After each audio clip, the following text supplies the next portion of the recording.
There's nothing more frightening than our government coming in, knocking on your door, and taking your child from you. We have a first-hand account coming from Aram, who is the producer of Uncle Sam's Kid.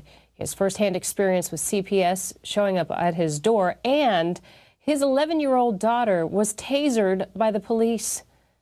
She recently had to get a tooth repaired because when she went down on the concrete, it weakened her gum line. So joining me now, we have Aram from Uncle Sam's Kids. Thank you so much for being here today. Thank you very much. Thanks for having me. Although it was a very informational piece, I found it to be a bit heart-wrenching. Tell us about how this came together. Well, it's a heart-wrenching topic. It was kind of hard to do a documentary on it because there's so many things that you want to cover in something like this, especially if it's a personal experience. And then you're, limited technically by time and by the information you can get. But there's just so many facets of this that I think really do need to be covered. And I was hoping to at least kind of break the ice on this topic so maybe people could become more aware, do some research, that there is this institution in our government that is doing some very wicked things. And it's a typical government agency where their actions promote themselves in a way to where they destroy families. Now, Aram, why don't we start at the beginning for our viewers that don't know CPS at all, because maybe there's some without children. Explain how this all came to you, your involvement, and how you had to deal with them so that we can see the motivation of the creation of the film. Okay, all right. Well, when my first child was born, he was born about a month premature, so he was in the hospital first day, and in the NICU. And the doctors, approached about the regular vaccinations and wanted me to sign off on them. And I said, no way. And I looked through their list of vaccinations, and I especially noticed the hepatitis B vaccination. And I got in this kind of heated discussion with the pediatrician about the hepatitis B vaccination and how absurd it was to vaccinate a newborn child for something that they could basically only get by being either a drug addict or engaging in certain types of activities. There's no risk of getting it, none. So why did they, what was their argument? Well, the way it works, generally from my experience and talking to others, is there's a thing called the mandatory reporting law. Well, basically it's a law here in Oregon, and other states have it as well, that if a doctor sees maybe potential neglect or abuse, they're required by law to report it. So then CPS can come and investigate. And basically they're assuming, okay, they're going to come talk to the parents and everything's going to be fine and they'll leave. But the problem with CPS is once that system is put underway, well, once they start the case, they get you have to do a psychological evaluation. And then they determine that I was mentally ill. And then they make a case report. And then you're required to do whatever the psychiatrist thinks you should do, whether it's take medication and go to classes and courses and all that. Wait, what were they saying you were mentally ill of? They said I had Asperger's and that I was narcissistic. And we could say that about most of the United States government. Right, but I was trying to argue with the psychiatrist. I said, look, you can't take someone's child and then give them a proper mental health evaluation.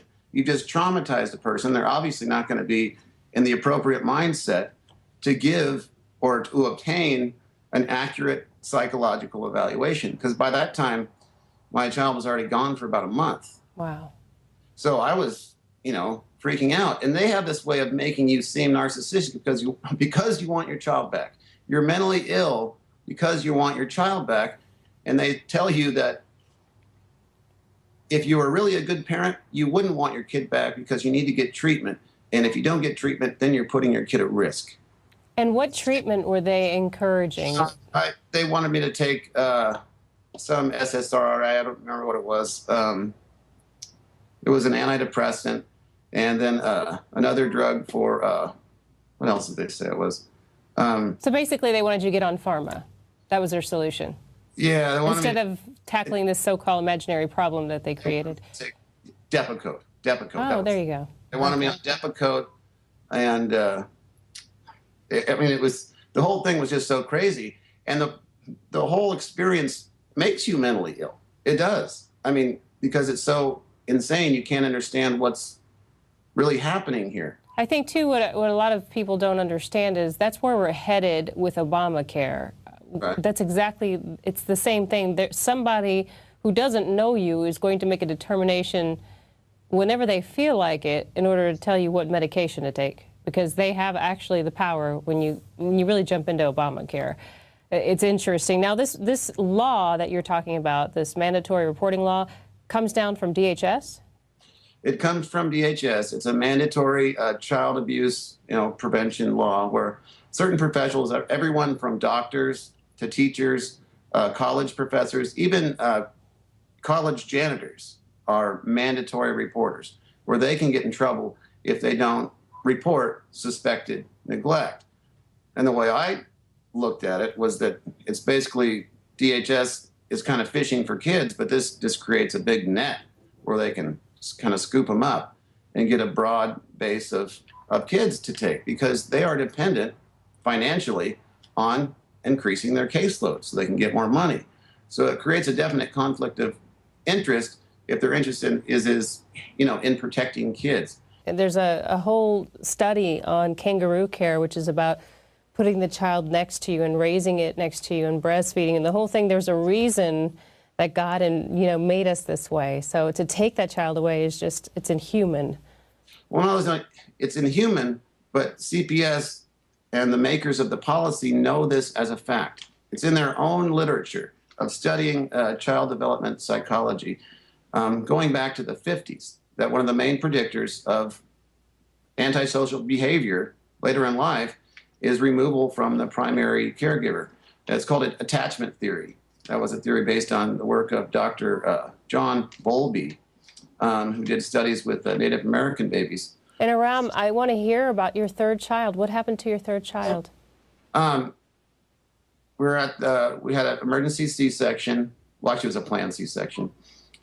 Had her in the hospital for about 3 days and got released from the hospital. And we had our scheduled checkup in like 2 days. We went there. It happened to be a Saturday, but the doctor wasn't in. But a nurse practitioner saw our baby. Everything was fine. Everything was great. They scheduled us again to come back on Sunday. Well, I called and canceled the appointment because I thought it was absurd that we had to drive another 30 miles with a little newborn baby. I'm not fond of driving a little precious little baby in a car. So I said, no, let's cancel that appointment. Well, the doctor, under this mandatory reporting law, reported us for potential neglect because we canceled one appointment. On Monday morning, 2 caseworkers and 2 armed police officers showed up at our house needing to verify that our baby was okay. We said, okay, here's the baby. She's fine. She was nursing and doing great. Well, they come in and wanted to talk to us, of course, and I'd already had experience with this, so I'm like, oh, man, this is not good. And they spoke with us for a little while, and the caseworker, you could just see the look on her face, looking at our baby. It was like that she wanted our child. So she determined that our child had to be removed. And my wife had never had any experience with DHS.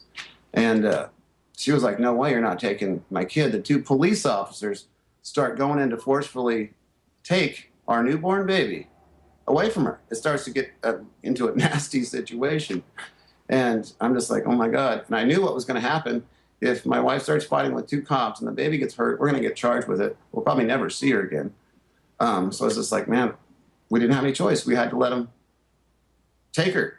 Otherwise, you take the chance of getting assault on a police officer, endangerment, all kinds of nasty things. How did you get her back? It took 10.5 months. You just had to cooperate with everything they say to do. Go to treatment for mental health reasons, abide by all the doctors' prescribed treatments, whether it's, vaccinating, show up for all your appointments. And they finally gave her back. But she was switched around 3 different times when she was a child. And DHS knows that is one of the most damaging things to do to a newborn and a parent. So that I understand it a little clearer too, you say DHS and CPS are all part of the same agency? Yeah, it's called DHS in Oregon, Department of Human Services. Oh, Human Services. Okay, all right. Interesting. Well, give us your website again and how people can reach you, because I'm sure there's going to be viewers with questions for you. Okay, you can go to GMO Free Jackson County on Facebook or Mothers Against GMOs on Facebook. All right, great. And thank you so much for sharing with us, Aram.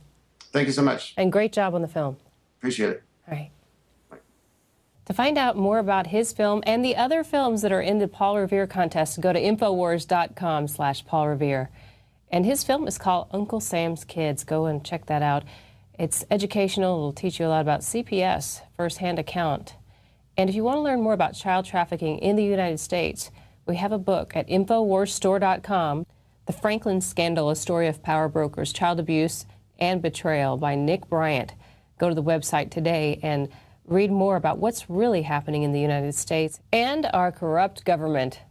I'm Gigi Erneta, and join us tomorrow night, 7 o'clock, for the Infowars Nightly News.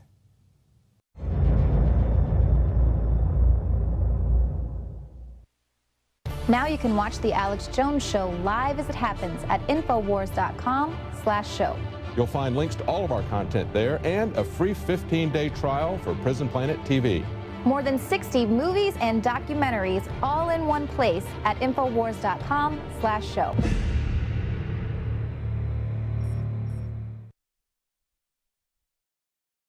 The important thing about the Pro One filter today is that the material we use for removing fluoride and other heavy metals now will remove the latest form of fluoride called hydrofluorosilicic acid. There's no other fluoride reduction filter out there that will remove that type of fluoride. And it's extremely important because today we're hearing more and more cities are using that form of fluoride. We've been having medication forced on us through the water system for quite a while. Most people don't realize it. Most people don't realize the negative effects of fluoride. There's a wide range of health effects that are attributed to fluoride. Bottom line, why should somebody get this new Pro One Pro Pure filter? The reason to buy the Pro One, it's an all-in-one filter. It's convenient, easy to use. It doesn't require the add-on fluoride filter. And in addition, this filter removes the latest form of fluoride called hydrofluorosilicic acid.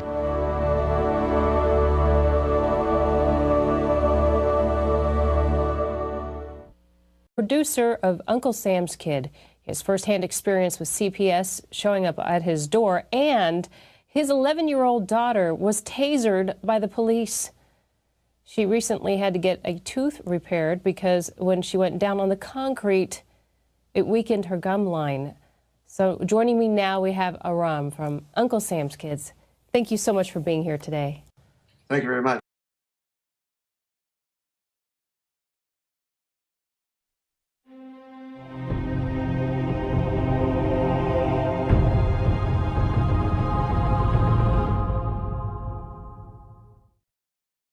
There's nothing more frightening than our government coming in, knocking on your door, and taking your child from you. We have a first-hand account coming from Aram, who is the... Thanks for having me.